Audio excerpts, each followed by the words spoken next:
Olá, eu sou Renos Vakis, economista sênior do Banco Mundial e seu anfitrião de Acelerando o Desenvolvimento. Ideias para Impacto. Este não é um podcast comum, é uma conversa impulsionada por IA, trazida a você pelo Instituto do Banco Mundial para o Desenvolvimento Econômico, onde desvendamos as pesquisas mais recentes com um objetivo em mente: transformar grandes ideias em impacto no mundo real.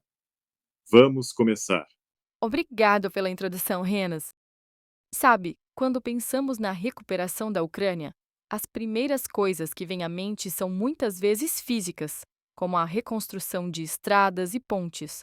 Mas um artigo recente sugere que existe uma questão muito mais complexa por baixo do radar.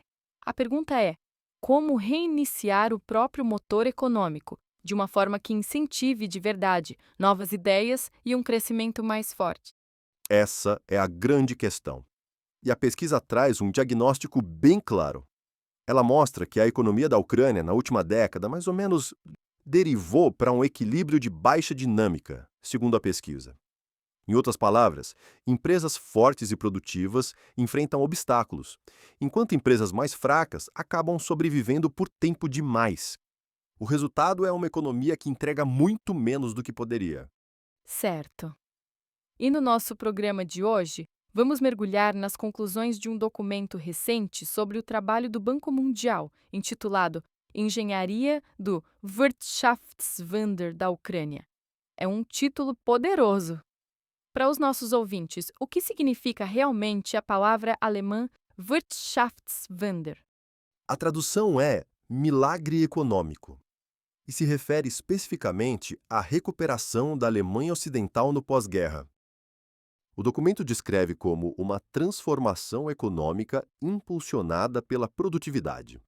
Foi um período de melhoria rápida e dramática da sua economia. Um milagre econômico. Portanto, o documento traça um roteiro para algo semelhante na Ucrânia. Vamos analisar três aspectos da investigação. Primeiro, o diagnóstico deste motor parado. Segundo, as causas subjacentes. E, terceiro, o que sugere ser a solução mais eficaz. Então, vamos começar por esse diagnóstico. Como é que este baixo dinamismo se manifesta na prática? Bem, o documento apresenta uma imagem muito clara de um sistema que perdeu o seu impulso. Numa economia saudável e de desempenho alto, como a dos Estados Unidos, pode-se observar um processo que os economistas chamam de para cima ou para fora. As novas empresas ou crescem rapidamente ou abandonam o mercado. Dando lugar a novas ideias, novas empresas. Exatamente.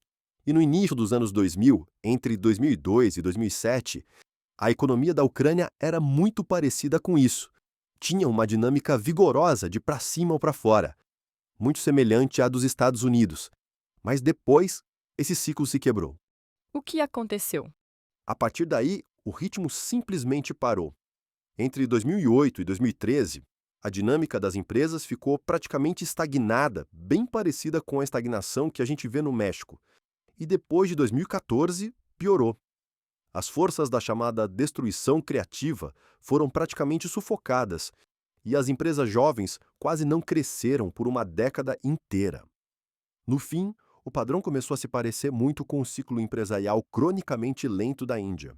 Nossa! Então é uma história de uma clara regressão ao longo do tempo. E quais são as consequências quando isso acontece? Quando as empresas simplesmente estagnam e ficam? As consequências são enormes, porque o mercado deixa de enviar os sinais certos. A ligação crucial entre uma empresa se tornar mais produtiva e realmente aumentar o número de funcionários, essa ligação enfraqueceu depois de 2014. Inovar deixou de garantir crescimento. E, ao mesmo tempo, a concentração de mercado vem aumentando. O que significa que menos e maiores empresas estão dominando o mercado? Exato. Em 2019, as 4 maiores empresas das indústrias de manufatura já respondiam por mais de 50% das vendas totais. Isso subiu em relação ao cerca de 48% ou 49% do começo dos anos 2000. E é bem mais alto do que os aproximadamente 44% que você vê nos Estados Unidos. Então, o problema central, como diz o artigo, é que a economia simplesmente não está recompensando o desempenho. O que nos leva às causas. Se o desempenho não está sendo recompensado, então o que é que está sendo recompensado? O que é que está travando o sistema? A investigação aponta para o que chama de poder de mercado sem desempenho. Um exemplo fundamental disto é o papel das empresas de propriedade do Estado, ou EPE. O estudo conclui que estas tendem a crescer mais lentamente e a inovar menos, mas, e esta é a parte crucial, continuam a manter a sua cota de mercado. Isso parece contraintuitivo. Como é que estão conseguindo isso se são menos produtivas?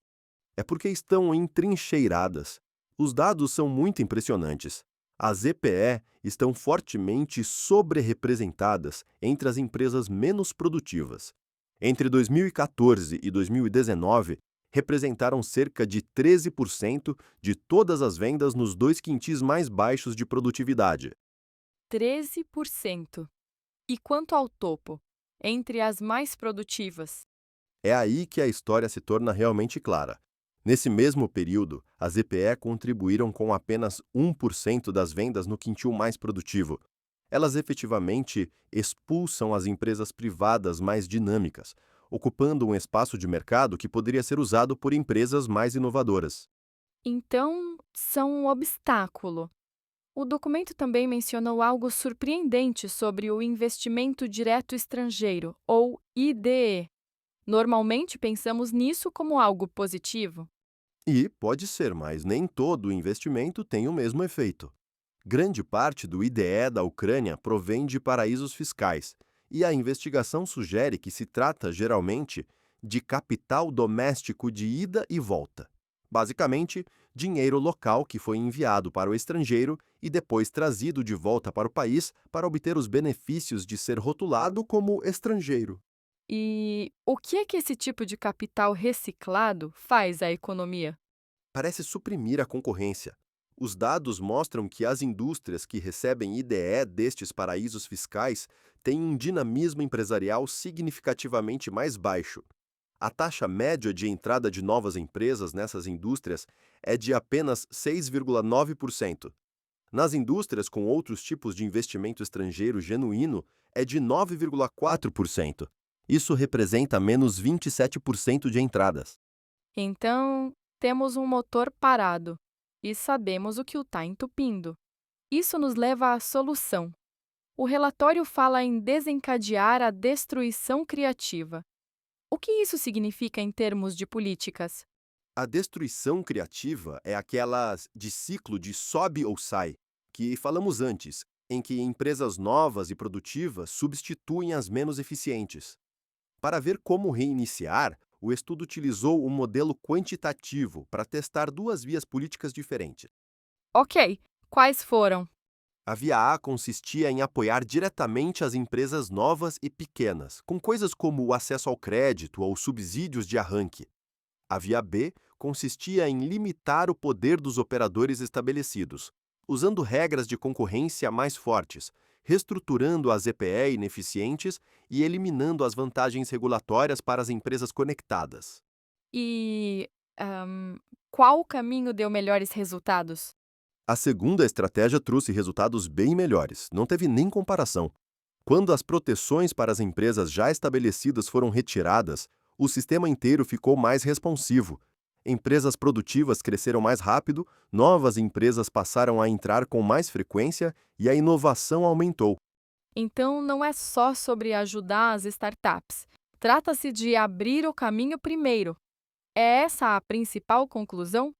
Com certeza, o relatório concluiu que apoio a novas empresas só funcionou realmente quando os mercados também estavam abertos e competitivos. Sem isso, as pequenas empresas permaneceram encurraladas.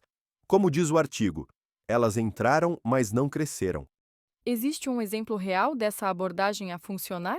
Existe, e é um exemplo muito bom. A recuperação da Alemanha Ocidental após a Segunda Guerra Mundial. O seu Wirtschaftswunder não se resumiu apenas a receber ajuda. Incluiu também reformas antitrust arrojadas.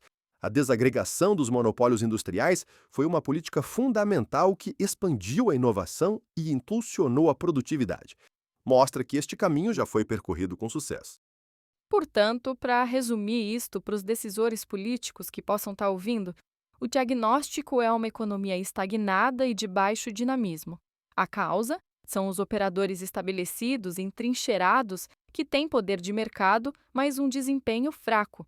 E a solução, o primeiro passo necessário, é disciplinar esses operadores e fomentar uma concorrência real. Esse é o plano. O relatório termina com uma nota muito importante. Diz que os períodos pós-guerra criam espaço para redefinir as regras. A Ucrânia pode aproveitar este momento para construir uma economia mais aberta e competitiva. É uma escolha e os dados sugerem um caminho claro. É com você, Renos. Obrigado por se juntar a nós. Você pode encontrar o relatório completo em nosso site. Basta seguir o link na descrição. Assine para ser o primeiro a saber sobre os próximos episódios. E antes de ir, como você planeja colocar em prática o que aprendeu? E que tópicos você gostaria que explorássemos em seguida? Gostaríamos muito de saber. Até lá, adeus.